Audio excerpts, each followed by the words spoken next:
श्री गोपाळ कृष्ण भगवान की जय। लीळा नंबर 384।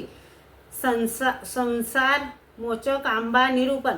सर्वज्ञ फिरायला जात असत तेव्हा एका आंब्याच्या झाडाचे आंबे वर तसेच होते आणि खाली पडलेलेही तसेच होते। ते बघून देमाईसाने सर्वज्ञांना विचारले, जीजी, या सर्व आंब्याच्या झाडाचे आंबे उतरवीत आहेत आणि या एकाच झाडाचे आंबे कोणी उतरवीत नाहीत, कोणी घेत नाहीत, कोणी खात नाहीत, ते का बरे? सर्वज्ञ म्हणाले, हा संसार मोचक आंबा।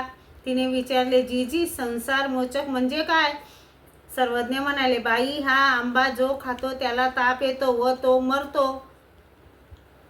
मग देमाईसाने वनकरास विचारले, अहो, हे सर्व आंबे उतरवतात आणि या झाडाचे आंबे का उतरवित नाहीत?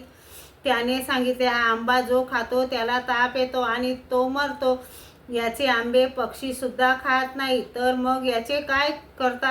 हे आम्ही मीठ आणि मोहरीत घालतो आणि या वर्षीचे पुढील वर्षी उपयोगात आणतो। नंतर देमाईसास ते खरे वाटले। श्री गोपाळ कृष्ण भगवान की जय।